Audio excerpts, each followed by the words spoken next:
Hi my dear brothers and sisters, నేను next మోడల్తో మీ ముందుకు వచ్చాను. లాస్ట్ క్లాస్లో అయితే ఈజీగా మనం ఫైండ్ అవుట్ ఎలా చేయగలము వితౌట్ గివింగ్ ఇన్ఫర్మేషన్ అనేది మనం నేర్చుకున్నాము.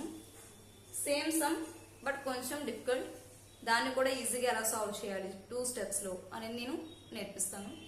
ఓకే, ఫస్ట్ మనం క్వశ్చన్ చూసుకుందాం.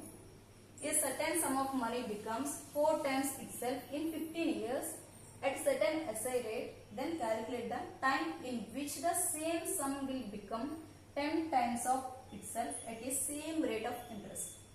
ఇక్కడ ఏమంటున్నారంటే, నేను ఇచ్చిన అసలు ఏదైతే ఉందో అది 15 సంవత్సరాల్లో 4 వంతులు అవుతుంది అని ఇచ్చాడు. ఎట్ సర్టెన్ SI రేట్, ఒక రేట్ ఆఫ్ ఇంట్రెస్ట్ అనేది ఇచ్చాడు, అది మనకు తెలియదు. క్యాలిక్యులేట్ ద టైం, ఇక్కడ మనం క్యాలిక్యులేట్ చేయవలసింది టైం. ఓకే, మనం ఫైండ్ అవుట్ చేయవలసిన వాల్యూ మనకు తెలిసిపోయింది, మనం టైం ఫైండ్ అవుట్ చేయాలి.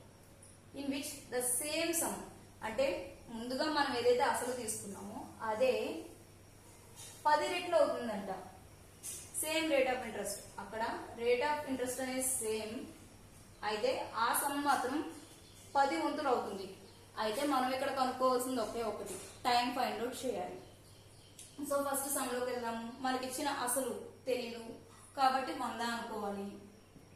100 రూపీస్ అనుకోండి, అది 4 టైమ్స్ అయ్యింది. 4 టైమ్స్ అయింది అంటే అమౌంట్ మనం తిరిగి ఇచ్చేటప్పుడు 4 వంతులు కలిపిచ్చాము, అంటే 100కి 4 వంతులు, 4 రెట్లు కలిపిచ్చాము మనం అక్కడ. So amount is equal to 400 rupees. దీన్ని ఇంటూ 4 చేస్తే అమౌంట్ వచ్చింది. ఓకే, ఇక టైం ఇచ్చారు మనకి it self in 15 years. Time మనకి ఇచ్చారు. ఓకే,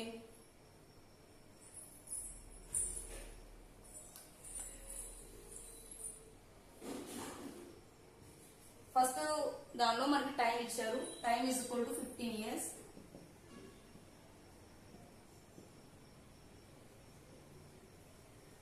మనకి ఇచ్చిన ఇన్ఫర్మేషన్ అయితే ఇది. మనం లాస్ట్ టైం సమ్ ఎలా అయితే చేసామో అలాగే చేద్దాం. పి అనేది మనకి 100, అమౌంట్ 400 రూపీస్ అయింది. Is equal to 15 years. 15 years లో ఇంత అయింది. మనం ఆన్ ఫైండ్ అవుట్ చేయాలంటే ఏం చేసాము, 400 మైనస్ 100, 300 బై టైం వేసుకున్నాం 15 లో 2 టైమ్స్ అంటే 20%. మనకి ఫస్ట్ ఇచ్చిన వాల్యూ నుంచి ఆర్ అయితే ఫైండ్ అవుట్ చేయడం జరిగింది. ఆర్ వాల్యూ వచ్చింది 20%.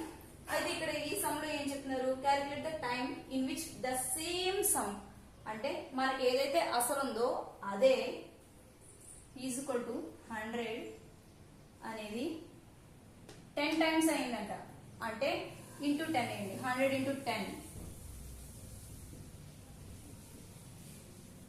1000 రూపీస్ అయ్యిందని చెప్తున్నారు. It's a certain rate of interest. ఇక్కడ మనకి టైం క్యాలిక్యులేట్ చేయమన్నారు. క్యాలిక్యులేట్ ద టైం, మనం ఫైండ్ అవుట్ చేయవలసింది ఇక్కడ టైం. అయితే రేట్ ఆఫ్ ఇంట్రెస్ట్ అనేది 20%. మనకి సమ్ లో ఫస్ట్ ఏదైతే ఉందో అదే ఆర్ అయింది. అయితే ఇక్కడ టీని ఫైండ్ అవుట్ చేయమంటున్నారు. మనకి నార్మల్ గా ఫస్ట్ స్టెప్ లో ఏంటి, టైం ఇచ్చాము. ఇక్కడ మనకి ఆర్ వాల్యూ అనేది మనం ఫైండ్ అవుట్ చేసాము. టైం ఎంత అని అడుగుతున్నారు. ఎంత కాలానికి అది 1000 టైమ్స్ అయింది అని అడుగుతున్నారు. Same process, 1000 minus 100 by R value 20. 1000 minus 100 900 by 20 45 years. అంటే మనకి ఇచ్చిన అసలు ఏదైతే ఉందో అది 1000 టైమ్స్ అయింది.